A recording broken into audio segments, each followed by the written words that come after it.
먼저 구조와 결합은 7개의 소단원으로 되어 있습니다. 일단 유기구조를 그리는 방법부터 시작해서 혼성화, 그리고 결합 길이와 세기, 전기 음성도에서 연결되는 개념인 극성, 형식 전화, 마지막으로 공명을 보시게 될 건데요. 공명 같은 경우에는 꽤나 자주 출제되는 개념이기 때문에, 그리고 조금 처음 하시는 분들은 어려울 수가 있어요. 그래서 공명을 집중해서 잘 들어주시고 시작하도록 하겠습니다. 자, 먼저 유기구조 그리기인데요. 유기구조를 그리는 방법은 여러 개가 있습니다. 일단 루이스 구조, 이거는 화학에서도 많이 배우셨을 거예요. 그리고 그 다음으로 축소구조식과 골격구조식이 있는데, 저희는 주로 골격구조식을 그리게 될 거고요. 당연히 문제는 축소구조식에서도 나올 수 있고, 루이스 구조 형태로 나오는 경우는 일반적이진 않지만 가능합니다. 근데 대부분은 이제 골격구조식이나 축소구조식 형태로 문제가 출제가 될 것이다. 그리고 저희는 유기화학 구조를 그릴 때 주로 골격구조식으로 그리게 될 것이다. 이렇게 생각하시면 되고요. 루이스 구조가 뭔지부터 알아보도록 하겠습니다.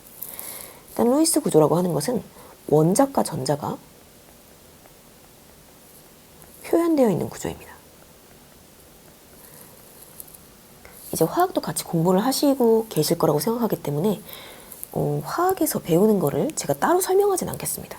근데 이제 루이스 구조는 화학에서 잘 배우고 오셨을 거라고 생각하고요. 저희가 이제 전자 껍질이 있고 최외곽 전자가 있죠. 가장 바깥쪽 껍질에 있는 그런 전자, 그것을 우리는 이제 원자과 전자라고 얘기를 하는데, 그 원자과 전자만 표현되어 있는 구조를 루이스 구조라고 하는 거죠. 그래서 예를 들어서 수소는 1쪽이기 때문에 원자과 전자가 한 개 있죠. 그래서 이렇게 표현합니다. 그럼 F 같은 경우는 어떨까요? 17쪽이죠. 17쪽으로 원자과 전자가 7개 있습니다. 그래서 이렇게 표현할 수가 있고요. 만약에 두 개가 만나게 된다면 어떻게 될까 생각을 해본다면, 수소의 원자과 전자 한 개와 F의 원자과 전자 한 개 사이에 공유가 일어날 것입니다. 그러면서 연결이 되겠죠. 그러면 우리는 이렇게 그릴 수가 있는 거죠. 이렇게 그리고 H와 F 사이에 전자를 이렇게 두 개를 그려주면, 한 개는 수소가 준 전자이고 한 개는 F 쪽에서 준 전자이므로 두 개가 쌍을 이루면서 이렇게 공유 결합을 할 수 있게 되는 것입니다. 전자를 공유하면서 연결이 되었고, 결국 수소 같은 경우에는 일주기 원소이기 때문에 전자 껍질에, 그러니까 최외곽 전자 껍질에 최고 2개까지밖에 들어갈 수가 없어요. 두 개를 다 만족하고 있기 때문에 굉장히 안정한 상태가 된 겁니다. F도 마찬가지죠. F는 2주기이기 때문에 2주기는 옥텟을 만족하게 되면 매우 안정한 상태가 됩니다. 옥텟이라고 하는 것은 최외곽 전자가 8개가 되는 걸 말하죠. 그래서 지금 수소 입장에서 보면 전자를 2개를 가지고 있고요. 그리고 F 입장에서 보면은 전자를 8개 가지고 있기 때문에 둘은 서로 가장 안정한 상태로 공유 결합을 하고 있다, 이렇게 얘기를 할 수가 있죠. 근데 이거를 조금 더 간단하게 선으로 연결해서 이렇게 그릴 수가 있고요. 이렇게 선으로 연결해서 그리게 된다면 나머지 원자과 전자들은 생략이 된 상태입니다. 그리고 이 선은 공유 결합, 즉 공유하고 있는 전자를 의미하게 되는 거죠. 그래서 이런 식으로 루이스 구조를 그려줄 수가 있고요. 이거는 화학에서 잘 배우셨을 거라 생각하고 넘어가도록 하겠습니다. 그 다음에 이제 축소 구조식으로 가게 되면, 축소 구조식은 저희가 탄소의 골격 구조식을 이렇게 그릴 수가 있어요.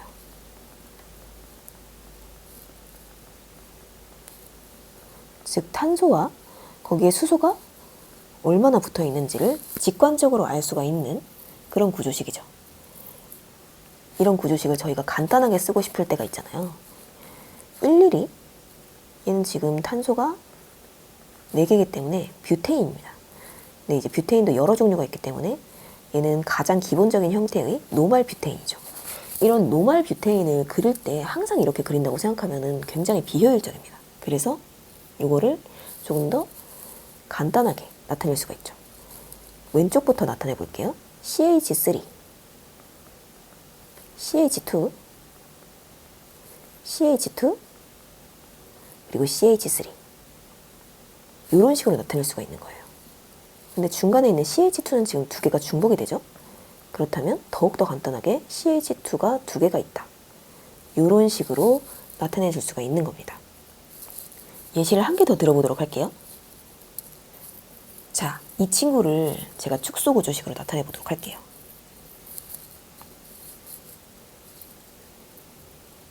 일단 중간에 CH가 있습니다. 이 중간에 CH를 제외하고 나머지 애들을 살펴보게 되면 CH3가 이 CH에 3개가 붙어 있는 것이 보이죠. 그렇다면 CH를 이렇게 쓰고 거기에 CH3가 3개가 붙어 있다. 이런 식으로 표현을 해줄 수가 있는 것입니다. 자, 그리고 잘 아시겠지만 수소는 일족 원소이고 보시면 한 개의 최외곽 전자를 가지고 있죠. 한 개의 원자가 전자를 가지고 있기 때문에 한 번에 결합이 가능합니다. 그리고 탄소 같은 경우에는 14족이잖아요. 그래서 탄소를 그려보게 되면은 이런 식으로 그려질 텐데 결국은 원자과 전자가 4개이기 때문에 최대 4개의 결합까지 가능하게 되는 거죠. 그래서 우리가 이 탄소를 보시면 탄소, 탄소, 탄소, 그리고 수소, 탄소 3개와 수소 1개와 연결이 되어 있는 것을 확인할 수 있습니다. 즉 4개의 결합을 하고 있는 것을 확인할 수 있어요. 이것이 이제 수소와 탄소의 가장 기본적인 결합 원칙이다라고 생각하시면 되겠습니다. 그 다음에 이제 골격 구조식에 대해서 알아보도록 할게요. 자, 이런 식으로 제가 아까 위에서 그렸던 노말 뷰테인을 다시 그렸습니다. 이 노말 뷰테인을 골격으로 한번 나타내 보도록 할게요. 탄소가 4개 있고요. 그리고 탄소가 나머지 결합할 수 있는 자리에는 다 수소를 결합하고 있는 그런 상태입니다. 그러면 우리는 얘를 이렇게 표현할 수가 있습니다.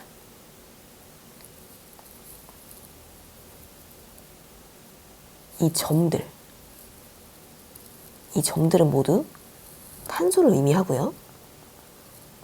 여기에 붙어있는 수소는 생략됩니다.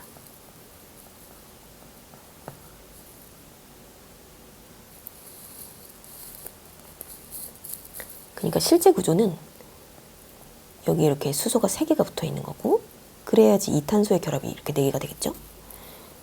이 탄소에는 수소가 몇 개 붙어 있을까요? 2개가 붙어 있겠죠. 그래야지만 이 탄소의 결합이 총 4개가 되죠. 얘도 마찬가지로 이미 탄소 2개와 결합을 하고 있기 때문에 수소는 2개가 붙어 있을 겁니다. 얘는 탄소 1개와만 결합하고 있기 때문에 결합은 3개가 더 필요하죠. 그래서 수소 3개와 결합하고 있을 것이다. 하지만 우리는 이거를 이렇게 일일이 수소를 그리지 않고 이렇게만 나타냅니다. 그러면 우리는 이 점의 개수가 탄소의 개수구나 라고 하는 것을 바로 알아야 되고요. 수소는 생략이 되어 있지만 실제로는 이렇게 결합이 되어 있다라고 하는 것도 바로 알아챌 수 있어야 합니다.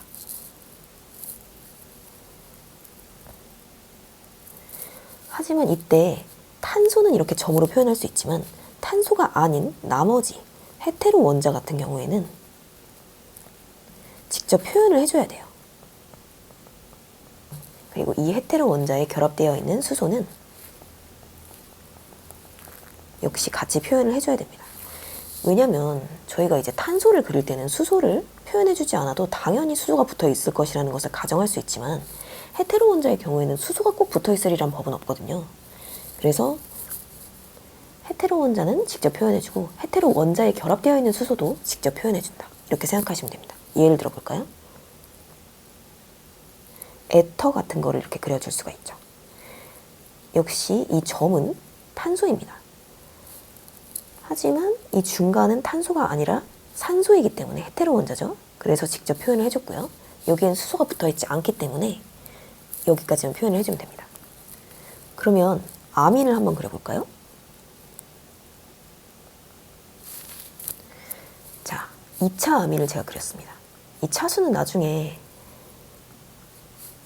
공부를 할 것이지만 아민 같은 경우에는 이 질소에 직접 붙어있는 탄소의 개수로 차수를 결정하는데요. 이 질소에 지금 탄소가 2개가 붙어있기 때문에 2차가 되는 거고요. 이 화합물의 이름은 아민입니다. 질소 화합물이죠. 이 아민이 수소를 결합하고 있기 때문에 얘는 따로 이렇게 그려줘야 됩니다. 우리가 탄소 같은 경우에는 수소와 짝꿍이에요. 그래서 탄소가 있으면 당연히 수소가 붙어 있을 것이다 라고 생각을 할 수 있지만, 나머지 헤테로 원자, 그러니까 산소나 뭐 질소나 아니면 X 같은 것들 있죠. F, Cl, Bri 이런 애들은 수소와 짝꿍이 아닙니다. 그래서 수소와 만약에 결합을 하고 있다면 반드시 표현을 해주어야만 하는 것입니다. 이렇게 유기구조 그리는 법에 대해서 알아봤고요. 그 다음으로는 혼성화의 개념에 대해서 한번 알아보도록 할게요. 혼성화라고 하는 것은 무엇이냐? 둘 이상의 오비탈을 조합해서 혼성 오비탈을 새롭게 만들어내는 것을 말합니다. 자, 일단은 sp3 혼성부터 살펴보도록 할게요. 우리가 이제 탄소의 구조에 대해서 생각을 해볼까요? 탄소는 화학에서 배우셨겠지만 1s2, 2s2, 2p2 이런 식으로 총 6개의 전자를 가지고 있죠. 근데 그 중에서도 1s 같은 경우에는 첫 번째 껍질이니까 생각을 하지 않고 우리는 이제 최외곽 껍질에 있는 전자, 즉 원자가 전자만 생각을 하면 되는데, 원자가 전자는 그럼 총 4개가 있는 거죠. 근데 이건 너무나 당연한 것이 탄소는 14족이기 때문에 당연히 4개의 원자가 전자를 가질 겁니다. 그러면 얘를 저희가 이제 에너지 준위로서 표현을 해볼게요. 1s, 2s, 2p 이렇게 있을 거고, 1s 오비탈 1개, 2s 오비탈 1개, 2p 오비탈은 당연히 3개가 있을 것인데, 1s 오비탈 이렇게 전자가 이렇게 되어 있을 거고요. 2s 오비탈이 이렇게 되어 있을 거고, 2p 오비탈은 이렇게 전자를 가지고 있을 겁니다. 근데 이렇게 보면은 지금 비어있는 오비탈이 3개밖에 없단 말이에요. 그러면은 탄소가 결합을 3개밖에 할 수 없다라고 생각을 할 수가 있는데, 이 상태에서 혼성화를 하는 것이 아니라 여기에 있는 2s 오비탈의 전자 하나가 2p 오비탈 비어있는 곳으로 들어가게 됩니다. 그러면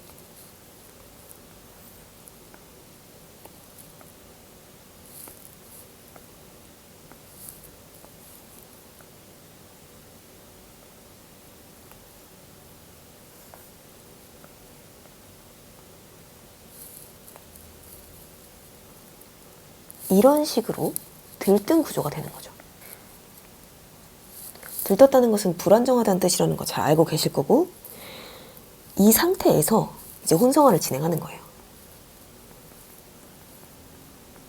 자, 1s는 생각을 하지 마세요. 왜냐면 원자과 전자가 아니기 때문입니다. 원자과 전자인 2s 오비탈에 들어있는 전자와 2p 오비탈에 들어있는 전자를 합쳐서, 즉 s 오비탈 전자 1개와 p 오비탈 전자 3개가 합쳐져서 sp3 오비탈 전자가 되는데 몇 개가 될까요? 당연히 재료가 총 4개였으니까 얘도 4개가 되겠죠. 그래서 결국은 sp3 오비탈은 s 오비탈과 p 오비탈이 합쳐진 거기 때문에 에너지 준위는 당연히 그 사이에 있을 수밖에 없습니다. 예를 들면 한 이 정도에 있다고 생각을 할까요? 4개가 있고 sp3에 각각의 전자가 들어가서 결국은 전자 쌍이 들어오면서 완성이 될 수 있도록 4개의 결합 자리가 생기는 겁니다. 물론 1s는 그대로 여기 있겠죠. 이것을 우리가 혼성화라고 얘기를 합니다. 즉 최외곽 전자의 그 오비탈에 들어있는 전자들을 조합을 해서 그 2개의 사이에 있는 에너지 준위의 새로운 오비탈을 만들어내는 거예요. 그리고 그 오비탈에 전자가 1개씩 배치가 되면서 이 비어있는 곳으로 새로운 전자가 들어오면서 결합을 할 수 있게끔 이렇게 만들어지는 거죠. 그래서 탄소가 4개의 결합을 할 수 있다는 것이 바로 이 혼성화를 통해서 설명이 되는 겁니다. 원래 있는 이 구조로는 탄소가 3개의 결합밖에 할 수가 없는 거예요. 왜냐면 비어있는 자리가 3개밖에 없으니까. 하지만 혼성화를 통해서 sp3 오비탈 4개가 되면서 비어있는 자리가 4개가 된 거죠. 이렇게. 즉 탄소가 실제로 4개 결합을 할 수 있다는 것을 이 혼성화 이론을 통해서 설명한 겁니다. 그래서 실제로 우리가 p 오비탈은 이렇게 생겼잖아요. 이렇게 R형형으로 생겼죠. 근데 이것이 이제 sp 오비탈, 그러니까 s 오비탈은 이렇게 생겼잖아요. s 오비탈과 p 오비탈이 합쳐지면서 모양은 좀 이렇게 됩니다. 즉 R형형이긴 한데 불균형의 R형형이 되는 거죠. 이것이 이제 4개가 있다고 생각을 하시면 되는데 우리가 그릴 때는 이 조그만한 부분은 그리질 않습니다. 조그만한 부분까지 그리면 너무 복잡해지기 때문에 이렇게 큰 부분만 그리게 되거든요. 그렇게 되면 이렇게 그려지게 되죠. 이렇게 그려지게 되면서 결국은 결합각은 109.5도가 나오고요. sp3가 4개가 있는 이 정사면체의 구조가 만들어지게 됩니다. 잘 보시면 정사면체죠.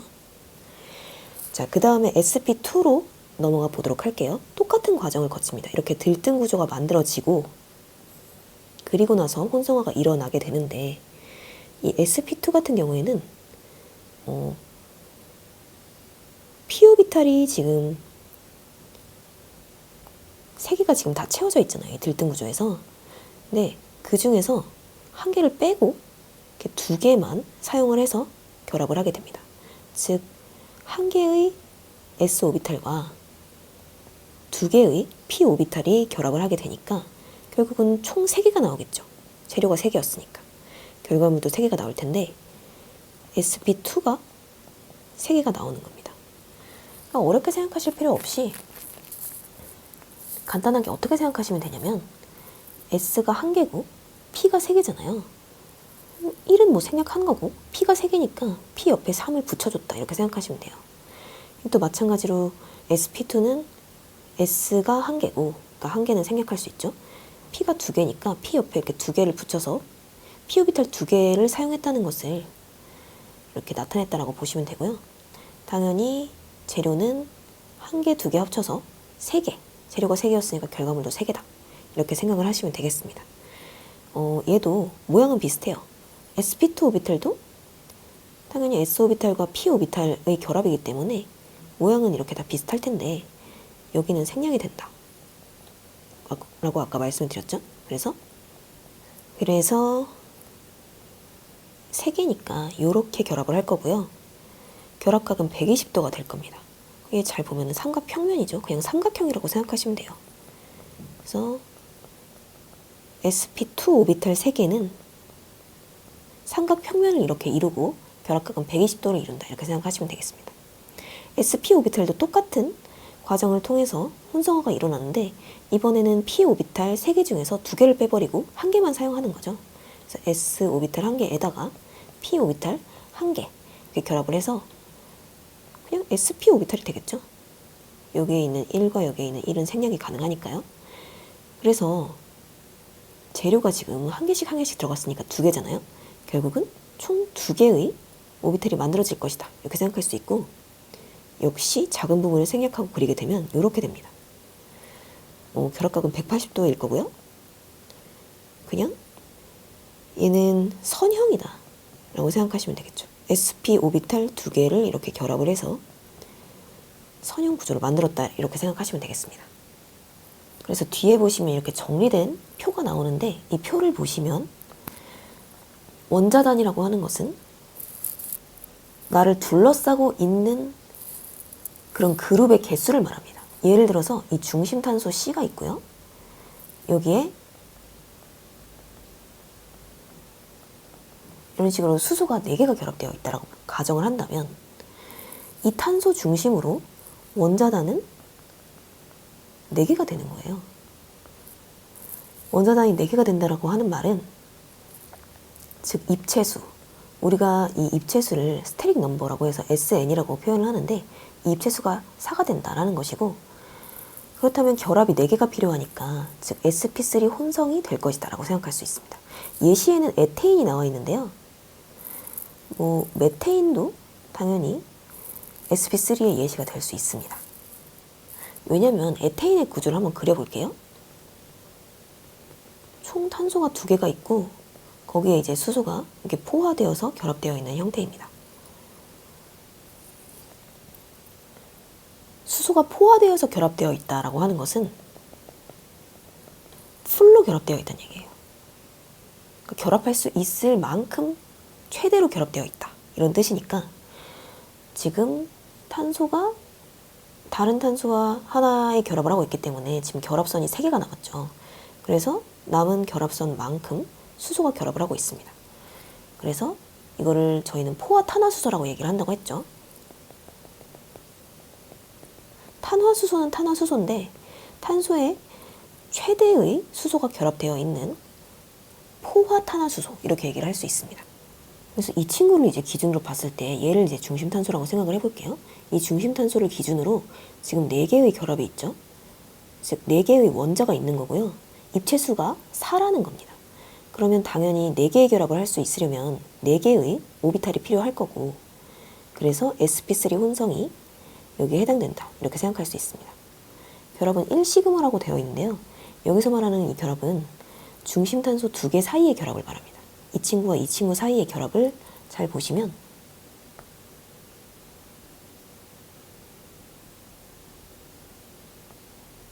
이런 식으로 한 개의 단일 결합만 형성이 되어 있는 걸 확인할 수 있죠. 그래서 시그마 결합이 한 개가 있는 것이고요. 그 다음에 sp2 혼성을 보도록 할게요. sp2 혼성 같은 경우에는 아까 제가 구조를 그려드렸던 것이 sp3 다시 그려볼게요. 이렇게 정사면체라고 했고 sp2는 이렇게 삼각평면이라고 했었죠. sp는 이렇게 선형입니다. 결국 sp2 오비탈 3개가 언제 필요하냐? 원자단, 즉 SN이 3개일 때 sp2 오비탈 3개가 필요한 거죠. 에틸렌, 그래서 에틸렌을 예시로 들고 있는데요. 에틸렌의 구조도 한번 그려보도록 할게요.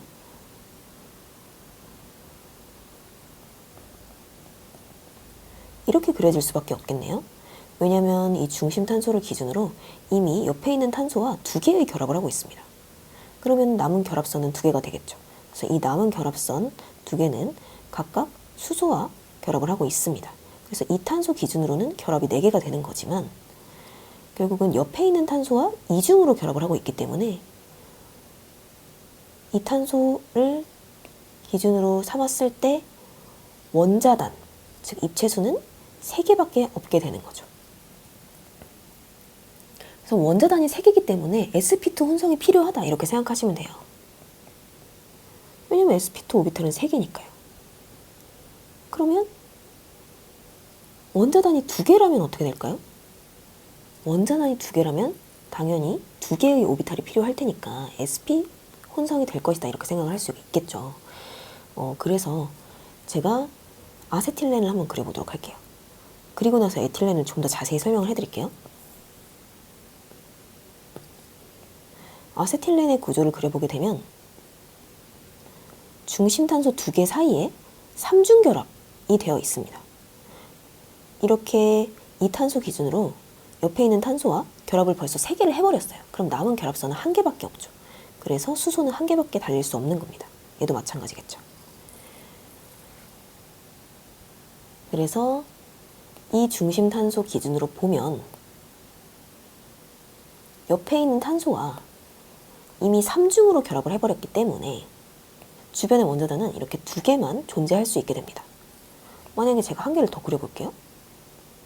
이렇게 그렸다고 가정을 하면 탄소가 결합을 5개 하게 되죠. 탄소는 최대 결합을 4개까지밖에 할 수 없기 때문에 이런 구조는 있을 수가 없습니다. 그래서 결국 이 중심탄소의 원자단은 2개밖에 없다. 그래서 sp 혼성이 필요한 것이다. 왜냐면 sp 오비탈은 2개이니까. 이렇게 생각을 하시면 돼요. 그래서 이 중심탄소의 혼성 sp죠. 얘도 당연히 마찬가지로 sp겠죠. 얘는 sp2일 거고 얘는 sp3일 거고 얘도 sp3일 겁니다. 근데 이제 결합을 한번 살펴보게 되면 자, 두 번째 에틸렌이죠. 에틸렌 같은 경우에는 이중결합이에요. 근데 이 이중결합 중에서 한 개는 반드시 시그마 결합입니다. 시그마 결합은 필수이기 때문에 없을 수가 없어요. 그래서 얘가 지금 시그마 결합이에요. 그럼 나머지 결합은 뭐가 되냐? 파이 결합이 되는 겁니다. 하나의 시그마 결합에 한 개의 파이 결합으로 구성이 되어 있다. 그것이 바로 이중결합이다 라고 생각을 하실 수 있고요. 삼중결합은 그럼 어떻게 구성이 되어 있냐? 제가 아까 시그마 결합은 필수라고 말씀을 드렸죠? 여기에 있는 이것도 시그마 결합이고요. 얘도 시그마 결합이고요. 얘는 시그마 결합입니다. 시그마 결합이 없으면 결합이 되지 않습니다. 시그마 결합, 즉 시그마 결합은 기본적으로 반드시 있어야만 하는 결합이고요. 한 개까지밖에 존재할 수가 없어요. 그래서 한 개의 시그마 결합이 있고 나머지는 다 파이 결합이겠죠. 그래서 이렇게 파이 결합이 두 개가 있는 겁니다. 그래서 합쳐서 삼중 결합이 되는 거죠. 시그마 결합 한 개에다가 파이 결합이 두 개니까 합쳐서 삼중 결합이 된다. 이렇게 보실 수 있겠네요. 그러면 반대로 삼중 결합이다라고 하면은 어떤 혼성? sp 혼성. 이중 결합이다 하면 sp2 혼성. 단일 결합이다라고 한다면 단일 결합은 sp3 혼성이 되는 거죠. 왜냐하면 단일 결합이면 원자단이 4가 되기 때문이고, 이중 결합이면 원자단이 3이 되기 때문이고, 삼중 결합이면 원자단이 2가 되기 때문에 오비탈의 개수에 맞는 혼성 오비탈로 가게 됩니다. 이렇게 보시면 되겠어요. 그 다음에 이제 알렌 구조인데요. 알렌 구조는 유기화학에서 굉장히 자주 나오는 구조라고 할 수 있습니다. 그래서 소개를 해드릴게요. 연속된 이중결합을 갖는 화학물인데요. 이중결합이 연속적으로 이렇게 있는 걸 말합니다. 이렇게 이중결합 1개, 그리고 이중결합 2개, 이렇게 이중결합이 떨어져 있는 것이 아니라 서로 붙어 있는 경우를 말합니다. 이렇게 연속적으로 있는 경우죠. 그러면 이 탄소를 기준으로 생각을 해보면 이미 결합이 지금 2개가 있죠. 그러면 결합이 2개가 더 필요하겠죠. 이렇게 그려줄 수 있습니다. 수소를. 이 탄소는 이미 양쪽에 이중결합이 있기 때문에 결합이 4개가 다 있습니다. 그래서 이 두 번째 탄소는 더 이상 결합을 할 수 없습니다. 그럼 세 번째 탄소는 어떨까요? 세 번째 탄소도 첫 번째 탄소랑 똑같겠죠. 이미 왼쪽에서 이중결합을 하고 있기 때문에 남은 결합은 2개가 됩니다. 근데 제가 이거를 입체적으로 그려볼게요.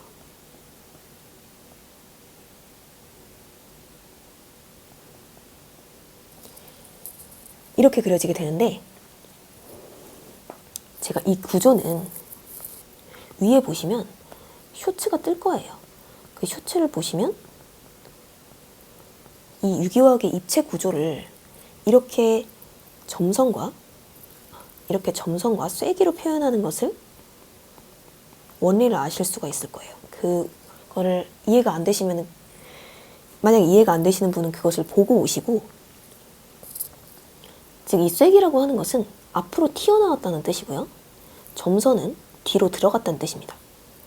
그리고 이 애들은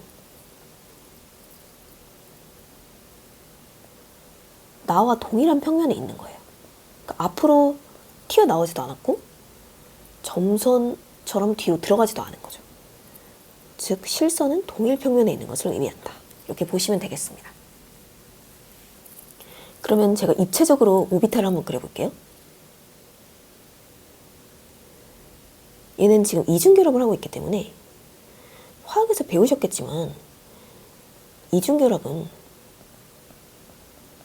또는 삼중결합, 이런 애들은 파이결합이라고 얘기를 하잖아요. 이 파이결합은 바로 p 오비탈이 담당을 하고 있습니다. 그래서 이 p 오비탈이 어떻게 생겼는지를 보면 이렇게 생겨서 이 첫 번째 이중결합을 이 2개의 p 오비탈이 하고 있어요. 근데 잘 보시면 여기도 이중결합이 있단 말이죠. 그러면 이 두 번째 이중결합은 어떻게 구성이 되어 있는 거냐라고 생각을 해본다면, 두 번째 탄소의 p 오비탈과 세 번째 탄소의 p 오비탈 사이에 이렇게 나란히 있게 되면서 이중결합이 이렇게 만들어지겠죠.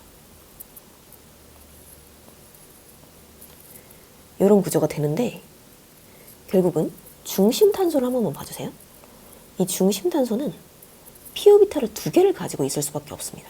왜냐면 왼쪽에 이렇게 이중결합, 오른쪽에도 이중결합을 가지고 있기 때문에 이중결합을 2개를 하고 있는 탄소고 그러려면 그러려면 p 오비탈이 두 개가 필요하겠죠. 그래서 두 개의 p 오비탈을 가지고 있는데 그 두 개의 p 오비탈은 서로 90도의 각도를 이루고 있다. 이렇게 보시면 되겠죠. 이렇게 서 있는 애랑 이렇게 눕혀져 있는 애를 생각하시면 각도가 이상하게 그려지긴 했지만 사실은 이렇게 그려져 있는 거예요. 지금 90도를 이루고 있다. 이렇게 보실 수가 있고요. 그러니까 중심 탄소의 p 오비탈 두 개는 90도를 이루고 있다. 이렇게 생각을 하시면 되겠습니다. 이 알렌 구조는 이제 나중에 입체화학에서도 중요하게 나올 거기 때문에 잘 알아두셔야 되고요. 그 다음에 이제 넘어가서 결합 길이와 세기에 대해서 설명을 드리겠습니다. 자, 유기화학은 뭐라고 했죠? 뭐의 화학이다?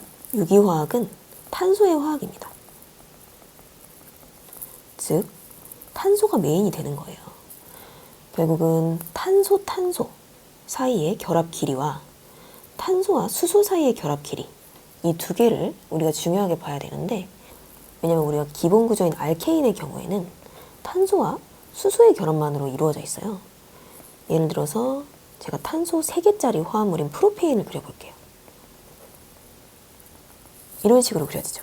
모든 결합은 탄소와 탄소의 결합, 이거나 탄소와 수소의 결합, 이거나. 즉 탄소 결합, 탄소-수소 결합, 이 두 개가 유기화학에서 매우 중요한 비중을 차지하고 있다는 것입니다. 그래서 그 결합 길이와 결합 세기에 대해서 한번 보도록 할게요. 이거는 화학에서도 잘 배우셨겠지만 결합 차수가 높게 되면, 결합 차수가 높다는 말은 무슨 말이냐, 1, 2, 3, 즉 단일 결합이냐, 이중 결합이냐, 삼중 결합이냐. 이 중에 삼중 결합이 차수가 제일 높죠. 이렇게 차수가 높다는 얘기는 굉장히 단단하게 결합을 하고 있다는 얘기예요. 우리가 끈으로 머리를 묶는다고 생각을 해보세요. 끈으로 머리를 묶는데 한 번 묶으면 헐겁겠죠. 두 번 묶으면요? 단단하겠죠. 세 번 묶으면 더 단단해지겠죠. 그런 식으로 끈으로 머리를 묶든 뭐 물건을 포장을 하든 여러 번 감쌀수록 훨씬 더 단단해집니다. 즉 결합 차수가 높은 삼중결합이 가장 결합 세기가 세겠죠. 근데 결합 길이를 생각을 해보면 단일 결합은 이렇게 멀리 있어요. 전자끼리. 즉 탄소끼리 멀리 있다는 거죠. 근데 이중 결합을 하게 되면은 탄소와 탄소 사이의 거리가 가까워집니다. 그 이유는 핵과 핵 사이의 인력이 강해지기 때문이에요. 그래서 서로 더욱더 강하게 끌어당기게 되면서 결합 길이가 짧아지게 되는 거예요. 그러면서 결합 세기는 세지는 거겠죠. 그러면 삼중 결합은 어떻게 될까요? 삼중 결합은 탄소와 탄소 사이의 인력이 더욱더 강해지면서 서로가 서로를 더 끌어당기게 되고 결합은 더 세지게 되고 결합 길이는 더 짧아지게 되는 것입니다. 그래서 결합 차수가 높아지면 결합의 길이는 짧아진다. 결합의 길이가 짧아졌기 때문에 더 가까이 있을 수 있게 되고 결합 세기는 세진다. 이렇게 생각할 수 있겠죠. 그리고 길이와 세기는 항상 반비례한다.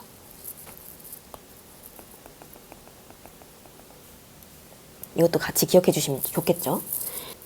그래서 예를 한번 들어보도록 할게요. 단일 결합이죠.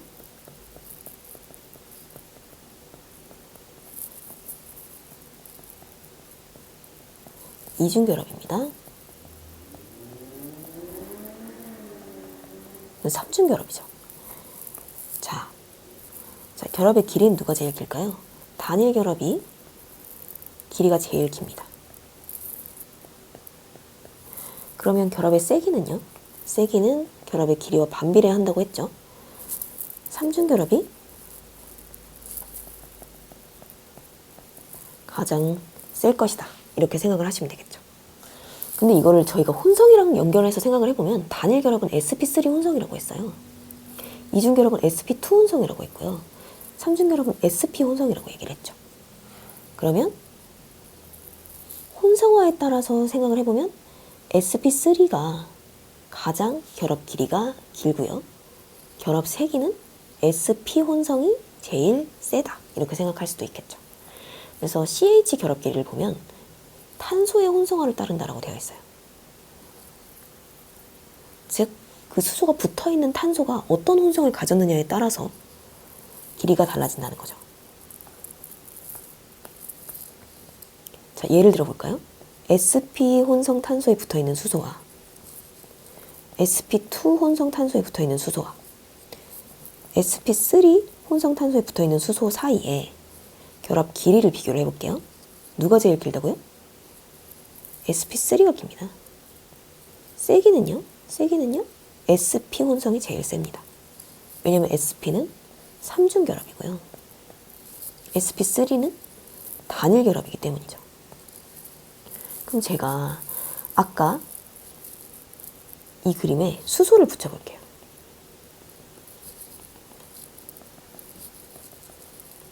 여기서 탄소, 수소의 결합 길이도 비교를 해볼 수가 있는 거예요. 충분히.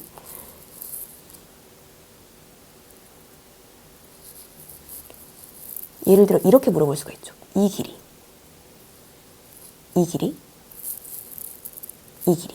세 개를 비교해라 라고 한다면 sp3 혼성 탄소에 붙어있는 얘가 길이는 가장 길 겁니다. 하지만 세기는 sp 혼성 탄소에 붙어있는 얘, 이 수소와 탄소 사이에 이 길이가 제일 짧을 것이고 세기는 가장 강할 것이다. 이렇게 볼 수가 있겠죠. 그래서 S분율이라고 해서 제가 3번에 따로 빼놓긴 했는데요.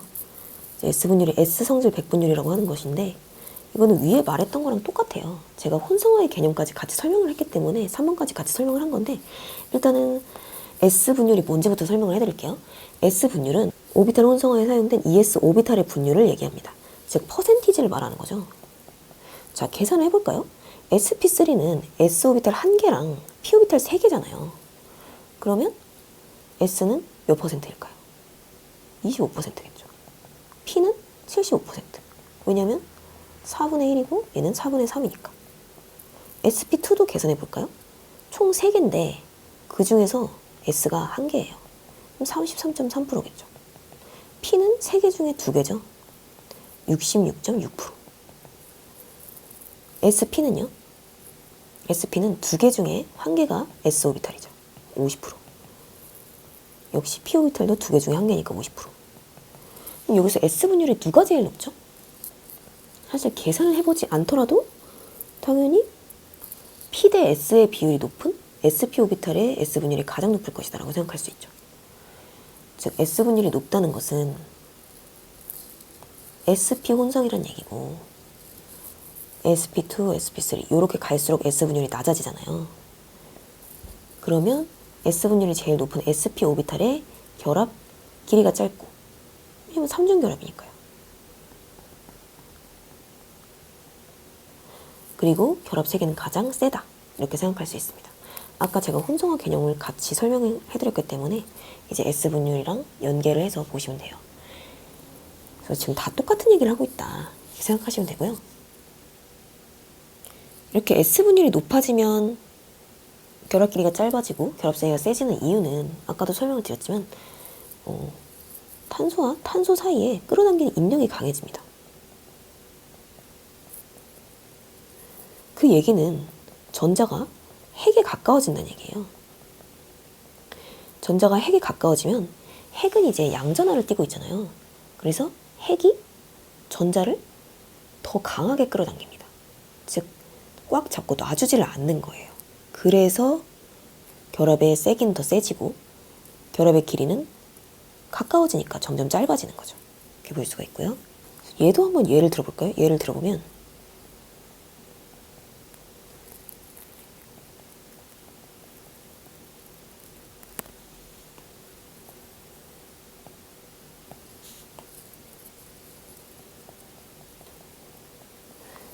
이런 애들의 경우에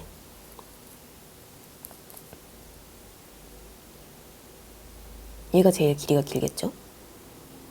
그리고 얘가 제일 길이가 짧을 겁니다. 그리고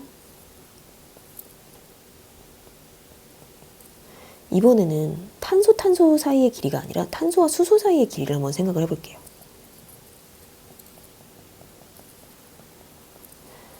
자, 이 수소가 어떤 탄소에 붙어 있는지를 보세요. 여기에 붙어 있죠. 이 탄소의 혼성을 한번 알아볼게요. 이 탄소는 지금 단일 결합만 하고 있죠. 단일 결합만 하고 있으면 sp3입니다. 다르게 알아볼 수도 있어요.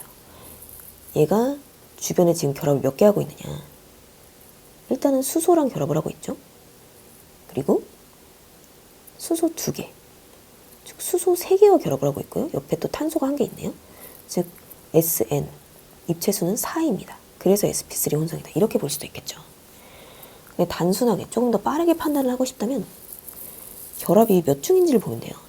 이 탄소를 볼게요. 이 탄소는 이중 결합을 하나 가지고 있네요. 얘는 sp2 혼성일 겁니다. 그리고 이 탄소 같은 경우는 옆에 3중 결합을 가지고 있죠. 그럼 sp 혼성일 겁니다. 물론 입체수로 볼 수도 있지만요. 왜냐하면 이 탄소는 이 탄소와 결합이 되어 있고 수소와 결합이 되어 있으니까 SN이 2죠. 그래서 sp 혼성일 것이다. 이렇게 생각할 수도 있지만 간편하게 결합이 몇 중이냐에 따라서 바로 혼성화를 판단할 수가 있습니다. 이걸 빠르게 할 수 있게끔 연습을 해주셔야 되고요. 그리고 그래서 지금 이 문제에서 물어보고 있는 것은 이 수소와 이 탄소 사이의 결합 길이에 대해서 물어보고 있는 거예요. 당연히 sp3, S 분율이 매우 낮습니다. 그러면 길이가 길겠죠. 대신 결합 세기는 낮아지게 되는 거고요. 그리고 sp2, sp 순으로 길이가 이렇게 될 것이다. 세기라면 당연히 부등호를 이렇게 반대로 그려주시면 될 겁니다. 자, 그럼 전기 음성도의 개념에 대해서 설명을 해볼게요. 전기 음성도는 당연히 화학에서 배우고 오셨을 테니까 간단하게만 설명을 해드리면 이 전기 음성도라고 하는 것은 이제 공유결합에서 원자핵이 전자쌍을 끌어당기는 힘을 말합니다. 즉 내가 얼마나 강하게 전자쌍을 받아들일 수 있느냐, 끌어와서 내 걸로 만들 수가 있느냐, 이거를 이제 전기 음성도라고 하는 건데, 전기 음성도가 제일 큰 거 잘 알고 계시겠죠? 플루오린이죠. 이 플루오린이 4.0 제일 전기 음성도가 크고요. 주기율표 상에서 이제 같은 주기일 경우에는 오른쪽으로 갈수록 전기 음성도가 커지게 되고, 같은 족일 경우에는 위로 올라갈수록 전기 음성도가 커지게 되죠. 이 경향성에 대해서는 화학에서 잘 배우셨을 거라고 생각을 하고, 이제 이 주기율표에서 수치를 외워볼 거예요. 자, 플루오린 4.0이고요. 이 4.0을 기준으로 해서 이렇게 0.5씩 작아집니다. CnOF. 그리고 수소는 전기 음성도가 굉장히 작죠. 2.1이고요. 그래서 수소 2.1, 탄소 2.5, 질소 3.0, 산소는 3.5, F는 4.0 이렇게 0.5씩 늘어나고 있다는 거 확인해 주시고, 그리고 황은 2.5고요. 뭐 Cl, Br, I까지 수치를 외우실 필요는 없고 그냥 이쪽으로 갈수록 전기 음성도 낮아지고 있다. 이 정도 경향성 외워주시고, 제가 진한 글씨로 숫자를 표시한 부분 있잖아요. 이 5개. 수소, 탄소, 질소, 산소, 플루오린. 이것까지는 외워주시는 게 좋습니다. 뭐 황까지 외워주시면 더 좋겠지만 어쨌든 이 5개는 필수로 외워주시고요. 넘어갈게요. 이 전기 음성도에서 연결되는 개념이 바로 극성입니다. 이 전기 음성도의 차이를 통해서 우리가 극성을 판단할 수가 있거든요. 그래서 이온 결합, 우리가 이온 결합을 유기화학에서는 다루지 않지만 화학에서는 이제 공유 결합과 뭐 이온 결합, 금속 결합 이런 식으로 많이 나오게 되잖아요. 이온 결합이 뭔지는 잘 아실 거고, 양이온과 음이온이 서로 이렇게 끌어당기는 거죠. 근데 얘들은 굉장히 전기 음성도의 차이가 커요. 이 델타라고 하는 것은 차이를 얘기하는 거고요. 델타 EN은 전기 음성도의 차이를 얘기하는 건데, 델타 EN이 굉장히 크다. 근데 우리가 이제 이온 결합 같은 경우에는 안 볼 거죠. 유기화학에서는 중요하게 다루지 않습니다. 유기화학에서는 공유결합을 중요하게 다루게 되는데 공유결합은 두 종류가 있습니다. 극성이냐 비극성이냐. 그래서 비극성 공유결합을 딱 두 개만 외우시면 되는데요. 탄소 사이의 공유결합. 얘네는 전기 음성도의 차이가 0이겠죠. 똑같은 애들끼리 결합한 거니까. 그리고 탄소와 수소는 아까 방금 보고 왔는데요. 수소는 전기 음성도가 몇이었죠? 2.1이었습니다. 탄소 같은 경우에는요. 전기 음성도가 2.5였죠. 두 개의 전기 음성도의 차이는 0.4밖에 되지 않습니다. 이렇게 전기 음성도의 차이가 0.5보다 적게 되면 비극성 공유결합이라고 얘기를 하는데요. 우리가 유기화학에서 비극성 공유결합을 딱 두 가지 다룰 거고요. 탄소 그리고 탄소-수소 사이의 공유결합. 이 두 개가 비극성 공유결합. 이 두 개가 비극성 공유결합이다. 이것만 완벽하게 숙지를 해주세요. 나머지는 다 극성 공유결합이라고 보시면 돼요. 그래서 탄소와 나머지 헤테로 원자 사이의 결합. 아니면 여기 예시를 든 것처럼 질소와 수소 사이의 결합. 얘도 계산을 해보시면 수소가 전기 음성도가 2.1이었고요. 질소는 몇이었죠? 탄소 바로 옆자리였으니까 탄소에 0.5를 더해주면 되겠죠? 3.0이었겠네요. 이렇게 전기 음성도 차이가 이제 0.9가 나게 되죠. 0.5에서 2.0 사이가 되면 얘는 극성 공유결합이다. 전기 음성도 차이가. 이온 결합은 전기 음성도 차이가 2.0 이상 나는 걸 말합니다. 이건 참고로 알아두시고요. 결론은 비극성 공유결합은 딱 두 가지. 탄소-수소 결합밖에 없고요. 나머지 공유결합은 다 극성이다 라고 생각을 하시면 되겠습니다. 이 Z는 뭐냐면 헤테로 원자입니다. 헤테로 원자가 뭐냐. N, O, X 같은 거. 즉 탄소가 아닌 애들을 말하는데요. 이 예시를 한번 들어볼까요?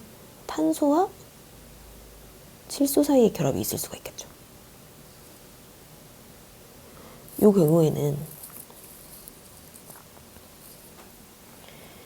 경우에는 탄소에 비해서 이 애들이 다 전기 음성도가 크다는 걸 확인할 수 있어요. 탄소는 아까 2.5였잖아요. 질소 몇이었죠? 3.0이었어요. 산소는 질소 바로 옆에 있었으니까 3.5였겠죠. X는 뭐냐에 따라서 다르겠지만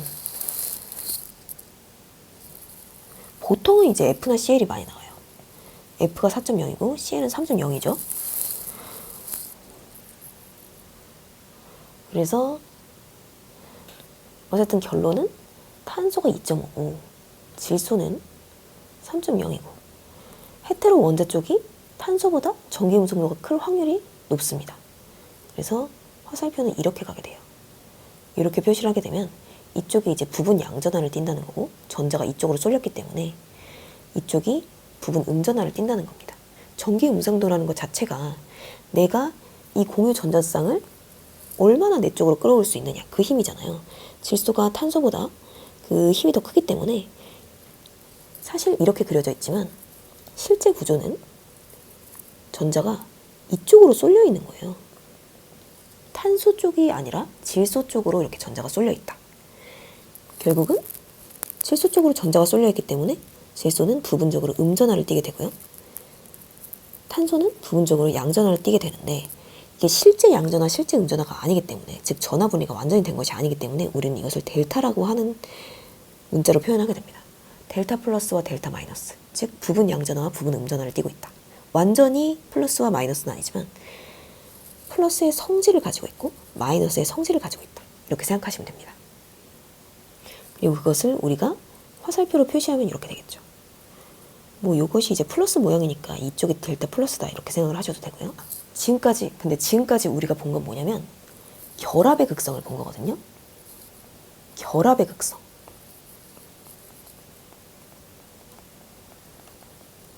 지금부터 볼 건 뭐냐면 분자의 극성입니다.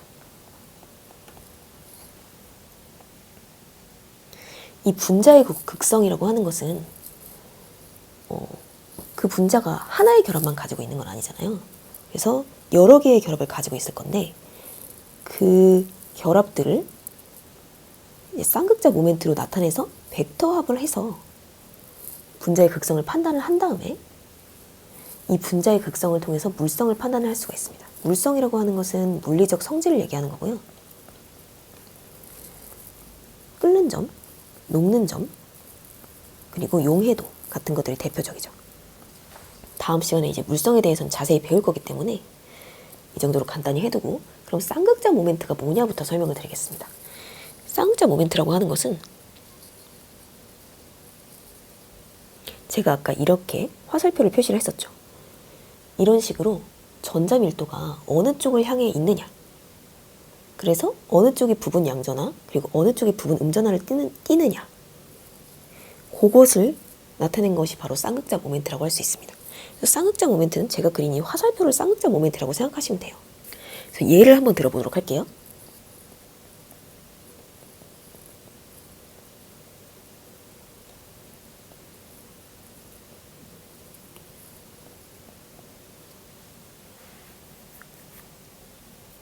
자, 이런 분자가 있습니다. 이 분자는 지금 결합을 4개를 가지고 있어요. 요렇게.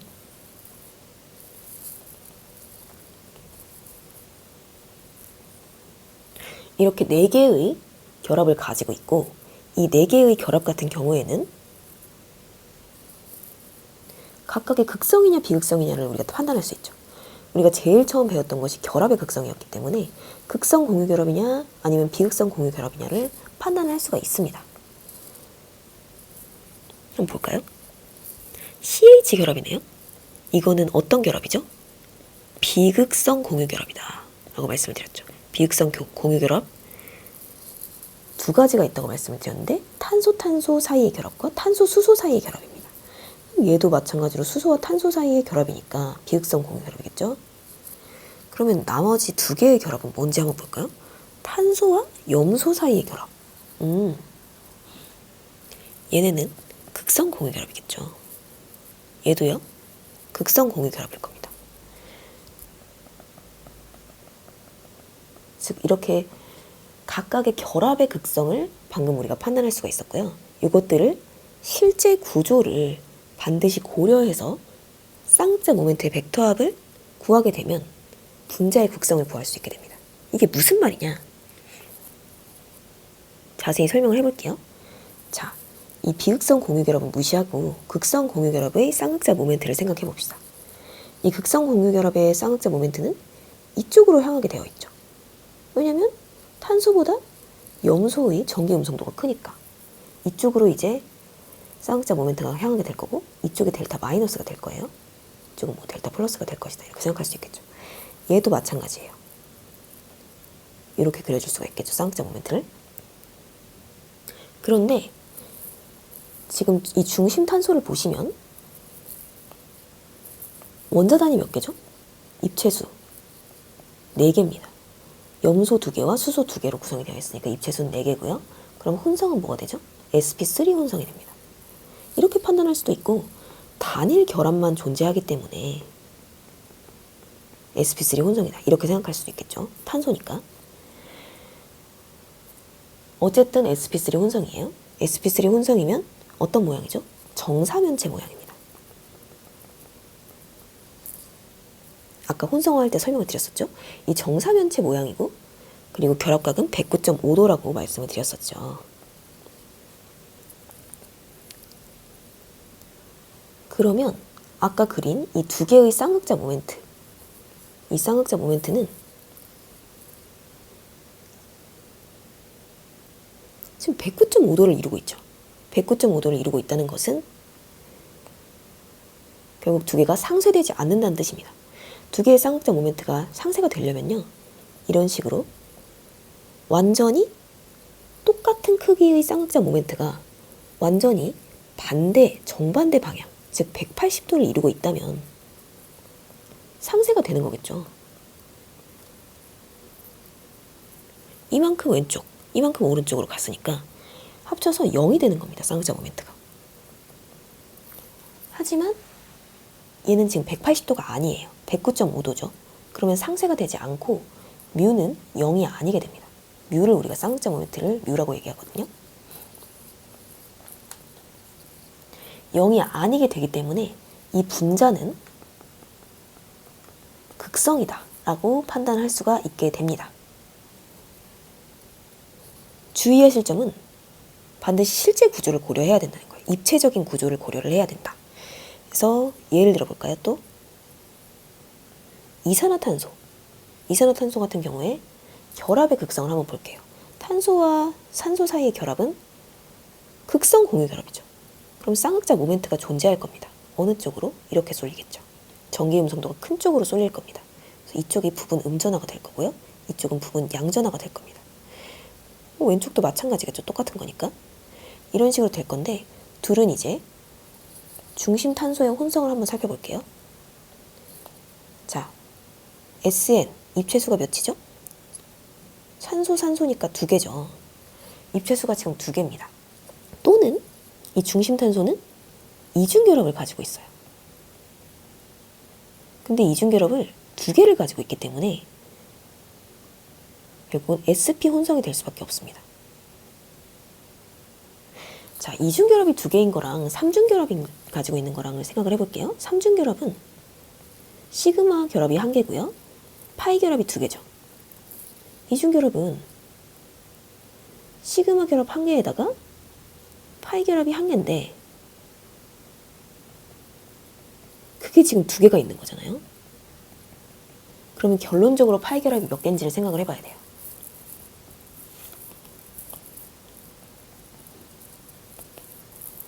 결론적으로 파이 결합은 총 2개고요. 얘도 총 파이 결합이 2개죠. 파이 결합이 2개인 경우에는 sp 혼성을 가지게 되는 겁니다. 어쨌든 이렇게 SN으로 판단하시거나 또는 파이 결합이 몇 개냐, 단일 결합이냐, 파이 결합이 있냐, 파이 결합이 있다면 1개냐 2개냐를 생각하시면 혼성을 빠르게 판단할 수가 있는데요. 그래서 sp 혼성이 되는 거고, sp 혼성은 선형이고 결합각이 180도라고 얘기를 했었죠. 바로 이 구조가 되는 겁니다. 이 구조가 되면서 쌍극자 모멘트는 서로 똑같은 쌍극자 모멘트, 서로 똑같은 크기의 쌍극자 모멘트가 완전히 정반대 방향, 즉 180도를 이루고 있기 때문에 상쇄가 되면서 아예 없어져 버립니다. 그래서 이 분자는 뭐다? 비극성 분자가 되는 겁니다. 분명히 분자 내에는 극성 공유 결합이 있었어요. 2개나 있었죠. 하지만 2개가 벡터 합을 통해서 완전히 상쇄돼서 사라져 버리는 거죠. 그래서 비극성 분자가 되는 거고요. 마지막으로 예시를 1개 더 들어볼까요? 지저분한데 위에다가 그려볼게요.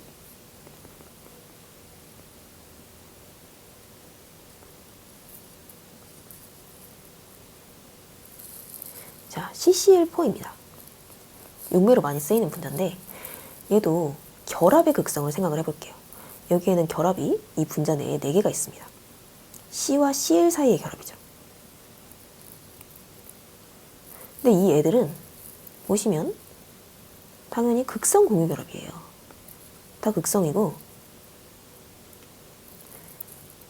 이렇게 쌍극자 모멘트는 이쪽을 향해서 생길 겁니다. 얘네는 이제 다 똑같은 크기의 뮤를 갖잖아요. 똑같은 크기의 뮤인데 서로 반대 방향으로 이렇게 있단 말이죠. 이 4개는 서로 벡터합에 의해서 상쇄됩니다. 그래서 각 결합은 극성이지만 분자는 비극성이 되는 거죠. 즉 쌍극자 모멘트가 0이 되는 겁니다. 이 결합의 쌍극자 모멘트는 0이 아니에요. 하지만 그 결합들의 벡터합에 의해서 뮤가 상쇄가 되기 때문에 결국은 그 분자의 쌍극자 모멘트 뮤는 0이 되는 겁니다. 이런 식으로 항상 실제 구조를 고려해서 이렇게 분자 전체의 쌍극자 모멘트 뮤를 판단할 수 있고, 뮤가 0이면 비극성 분자가 되는 거죠. 뮤가 0이 아니면 극성 분자가 되는 겁니다.